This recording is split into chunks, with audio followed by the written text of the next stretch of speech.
Hello everyone. This is the second part of our lecture on series, and we'll be looking at convergence of infinite series. So we start by defining what finite and infinite series are. So we said the series is finite if it contains definite number of terms. That means that it has a first term, second term, third term, up to nth term. There's a definite number n can be 100, 200, 1 million. So it stops there. It stops at that definite number n. So then we said it's a finite series because it contains a definite number number of terms. So in sigma notation, we write summation k equals to 1 up to n t of k. K is the index there. It's counting from 1 up to n. So on the other hand, a series is infinite if its terms are unending. That is, it has first term, second term, third term. And then those three dots means that it continues forever. You don't know where it stops. It keeps on going forever. So that's an infinite series. Similarly, in sigma notation, we write summation k equals to 1 up to infinity t of k. So our main occupation here now, the main task is to look at the convergence of infinite series. So we say that an infinite series converges to a limit L. That means it converges to a particular number L if its partial sum Sn approaches that value L as n becomes infinitely large. What means is that we form a sequence of its partial sum, of the partial sum of the series. So as the number of n is becoming larger, infinitely larger, then the partial sum is getting closer and closer to that value. So it means that the value of n it keeps increasing, getting larger, larger. Then the value of Sn, I mean the sequence of the partial sum, we keep getting closer and closer to the value L. So if such value of L does not exist, then we conclude that the series is divergent. So let's consider this example of a convergent series to illustrate what we mean by its convergence. So consider the infinite series summation n equals to 1 to infinity 1 all over 3 to the power n. This is actually a geometric series with first term 1 over 2, that's 1 raised to power 1 over 3 to the power 1, 1 over 3 to the power 2, that's 1 over 2, 1 over 4, 1 over 8, and so on. So the partial sums now, the S1 is 1 over 2, that's the first term only.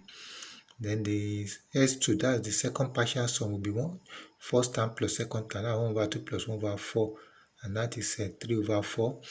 Then the third partial sum, that is T1 plus T2 plus T3. You have the first three terms, you have 7 over 8, that's 1 over 2 plus 1 over 4 plus 1 all over 8. That gives 7 over 8. So the partial sum of the first 20 terms, that means T1 up to T20, will give 1,048,575 divided by 1,048,576. You can see that the numerator and denominator differ just by 1. The numerator is just smaller than the numerator by 1. And then we move to the first partial sum of the first 99 terms. We have 3 to the power 99 minus 1 divided by 3 to the power 99. Similarly, the first 100 times is still some of the first 100 times. That means T1 up to T100 is S100. So it's also 3 to the power 100 minus 1 divided by 3 to the power 100. Then that number will be getting closer and closer to 1 as we are moving from S99 to S100. It's getting closer to 1. And 3 over 4 is smaller than 7 over. It's getting closer to 7 over 4 is getting closer to 1 than 3 over 4. Similarly, this S20 is getting closer to 1 than some of the first 99 terms. How we obtain this partial sum is using the formula for the sum of the first n terms of a geometric progression. That is a into 1 minus r raised power n divided by 1 minus r. Our r being 1 over 2. So we take the limit of that expression as n becomes infinitely large. We have a, which is half, into 1 minus r, which is half, to the power of n divided by 1 minus r, which is half. So you can show that as n becomes infinitely large, 1 over 2 to the power of n will become 0. So we're going to be having 1 over 2 at that numerator divided by 1 minus 1 over 2. So 1 minus half is a half. So half divided by half will give us 1. Even we can see this closely using these values that the partial sum is getting closer to 1 as we proceed from S99 to S100 to S101. Keep getting closer and closer to number 1. So in general now, we now say the sum to infinity of the GP. The formula for sum to infinity is a divided by 1 minus r. So in our instance, our a was a half and our r was also half. So whenever r is a number smaller than 1, that means the absolute value of r is smaller than 1. That means that the common ratio is a fraction of 1, either negative or positive. So let's consider a divergence series too. We look at this particular series, summation 1 over n, an infinite series. So though the limit of these terms, that means that if you look at that term, as we are moving 1 over 100, 1 over 101, the number is getting smaller and smaller. You get to 1 over 1 million. 1 over 1 million will be smaller than 1 over 10. 1 over 10 million will be smaller than 1 over 1 million. So as we are moving, as the number is progressing, as n is moving, getting bigger and bigger, the reciprocal is getting smaller and getting closer and closer to 1. You can see that the limit of its term is going to 0. So these terms are actually converging to 0. But this sequence itself the partial sum does not converge to tend to any particular number. If you look at the partial sum, the S1 will be 1, the S2 will be 1 plus half. 1 plus half will be 1 and a half, that's 3 over 2. 1 plus half plus 1 over 3 is not converging, it's not tending to any particular number. So you can see that we conclude that the series is actually a divergent one. The name of the series actually is an harmonic series. So it diverges despite the fact that the limit of its terms converges to 0, but the series itself is a divergent series. Although its terms are tending to 0, but the partial sums does not tend to any number. So we'll be using some tests now to find out whether our series are convergent or divergent. So the first test we'll be looking at here is the comparison test. So in comparison test, we say suppose that we have two infinite series summation of an. So when we have infinite series, not we don't indicate that n is taking result from 1 to infinity. So we just by convention we know that it's an infinite series. So infinite series an and bn, with an and bn being positive, each of the terms are greater than 0. They are greater than or equals to 0. So you have positive terms for all the values of n in the two series. Then we also have that an is less than or equals to bn. And if an is our first series rather, and bn is our second series, the corresponding terms in the first series is smaller than the corresponding term in the second series. That means if we have a1 now, the first term in the first series will be smaller than the first term in the second series. Similarly, 10th term in the first series will be smaller than the 10th term in the second series. So for all n, like that. Then the condition we have, that the first condition is that if bn, that means the bigger series, is a known convergent series, then we conclude by comparison to that an is also convergent. The smaller series is convergent. That means the bigger series bn is the known convergent series, then the smaller series we conclude that is a convergent series. And the second condition is that if an is a known divergent series, that means the smaller series is a known divergent series, then you want to test a bigger series, a series that is bigger than it, Bn. Now we conclude that the Bn is divergent, since a smaller series that we know, a series that we know that is bigger than it, is smaller than it, is convergent. So the bigger series then can be concluded to be the bigger series then can be concluded to be a divergent series. So let's put the comparison test to use. So determine whether the series summation n equals to 1 to infinity 1 all over 3 raised power n plus n is a convergent or divergent series. So the easiest series we can easily compare these two is the geometric series with 1 all over, which is summation of n equals to 1 to infinity 1 all over 3 to the power of n. So that's a geometric series. You can pick that from the series itself, the closer series. By mere looking at series, you can easily compare with 1 all over 3 raised power n. 1 over 3 raised power n is a known geometric series with r being 1 over 3. Also, the first term is also 1 over 3. So that series will converge to 1 over 2 because r is a number that is less than 1. The absolute value of r is less than 1, so it converges. So a is 1 over 3 divided by 1 minus 1 over 3. So 1 minus 1 over 3 is 2 over 3. So 1 over 3 divided by 2 over 3 will give us half. So it converges to 1 over 2 half. So, but now for all n, for all the values, for all the terms, you can say that 3 raised power n for any natural number. So n being a positive, n is a natural number. If you add a natural number to a number, it's going to be bigger than that number. That means 3 raised power n is equal to 3 raised power n. So we are adding n to 3 raised power n. So it has to be bigger than 3 raised power n.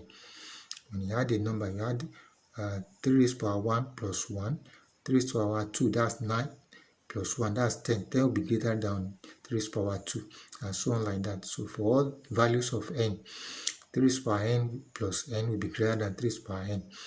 So when we now take the reciprocal of both sides now, 1 all over 3 raised power n plus n now will be smaller than 1 over 3 raised power n. That means that if 3 is greater than 2, then 1 over 3 will be smaller than 1 over 2.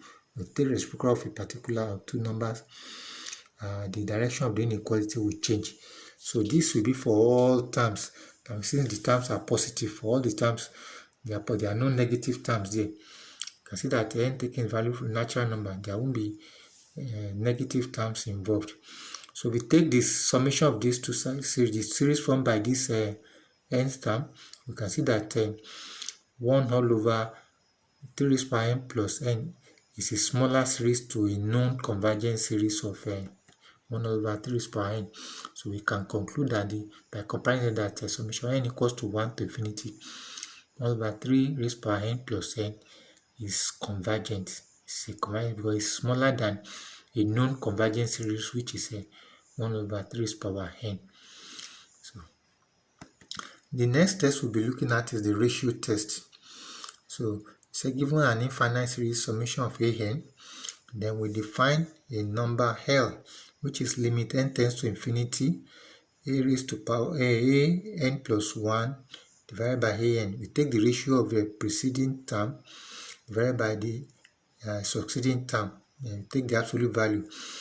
The absolute value now will now take the limit as n becomes infinity. So the value L now, if the value L is a number that is less than 1, then we conclude by ratio test that the series is convergent. But if value L is greater than 1, then we conclude that the series is divergent. And if we get the value of 1 for our L, then the test will become inconclusive. That means we cannot conclude by it whether it is convergent or divergent. So let's put the ratio test to use. So determine if summation n equals to 1 to infinity 3 raised to power 1 minus 2n divided by n raised to power 2 plus 1 converges or diverges. So we compute the value L now. So L will be limit n tends to infinity a n plus 1 over a n. So our a n plus 1 will be the next term after a n. The next term after n will just be anywhere we see n in the nth term, we put n plus 1. That means we have 3 raised to power 1 minus 2 into n plus 1. You know, it's 2n there, so when we see n, we put 2n plus 1 divided by n square. N square is we now turn it to n plus 1 square plus 1.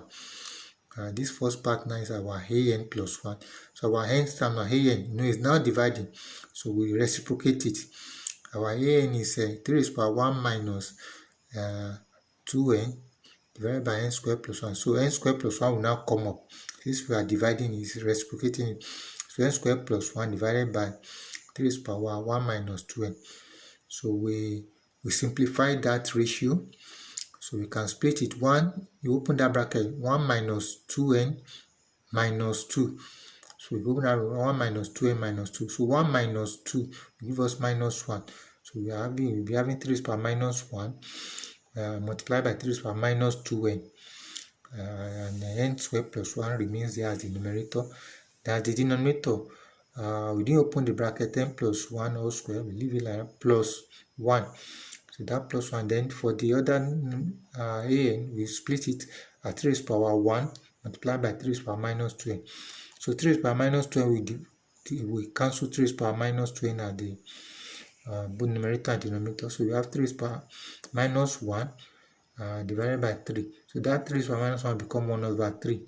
So 1 over 3 will come and multiply the 3 in the denominator. So we have 1 over 3, 3 raised to power 2 in the denominator. So the next thing is to take the limit as n becomes infinity. In taking the limit, we divide both numerator and denominator by the highest power of n. So highest power of n there is n raised to power 2. So 1 times n raised to power 2 minus 1 will be n raised to power 2 minus 1. So if we divide n square divided by n square will give us 1. Then 1 plus 1 over n square. So 1 divided by n square will be 1 over n square. So for the denominator, n square plus 1 square, we divide it by n square. So if we divide n square, if it comes in all square, so we will be having n square divided by that 1 will become n square as well. So 1 divided by n square will be 1 plus 1 there will become 1 over n. You know, the square, they all square under the umbrella. So it's coming in there as 1 over 1. When it comes in there, it becomes 1 over n. So the 3 square becomes 9. It's multiplying everything here. So we have 9 multiplied by whatever, all the denominator there, plus 1 over n square. So limit as n tends to infinity, 1 over n square becomes 0. So all we have, where we have n as denominator becomes 0. So the limit now as n becomes infinity becomes 1 over 9. So our L, the value of our L now is 1 over 9, which is a number less than 1. So since the value of L is less than 1, we conclude that by ratio test that the given series is a convergent series. So our next test is a root test. So looking at that too, we are given an infinite series an. So similarly, we define a value L, but this time our L is a limit n tends to infinity, nth root of the absolute value of n of an of the nth term.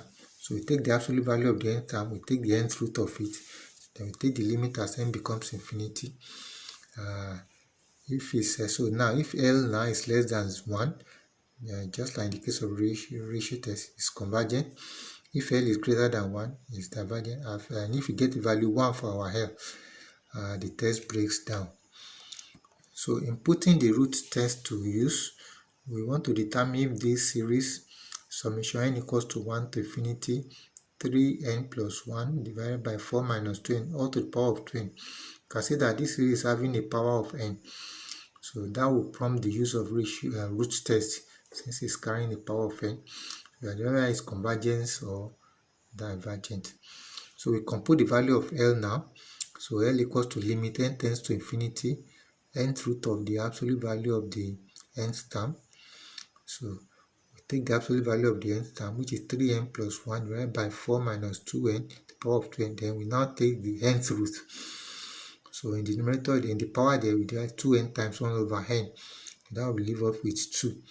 So limit n tends to infinity, 3n plus 1 divided by 4 minus 2n to the power of 2. So before we take the limit, divide both numerator and numerator by the highest power of n. That's n. So 3n divided by n will give us 3 plus 1 over n. 1 divided by n is 1 over n. Then 4 divided by n is 4 over n. Then minus 2n divided by n will give us 2. So all to the power of 2. So by the time we take the limit, as n becomes infinity, 1 over n will become 0 and 4 over n 2 will become 0. So we have 3 divided by minus 2. So the absolute value of that is 3 over 2. We take the absolute value of minus 3 over 2, it becomes 3 over 2. So we square all that. So in squaring that, we're going to get 9 over 4. So 9 over 4 is 2 number 1 all over 4, which is greater than 1. So therefore now, the series we are given now by root test is a divergent series. So in conclusion, I'm going to define what an alternate series is, and we look at the condition for its convergence.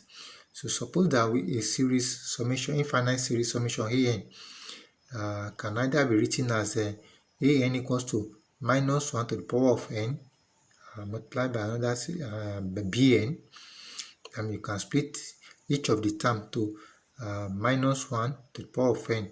That means is moving from minus 1 to the power of n, means that we start with a negative number, then the next one will be positive number.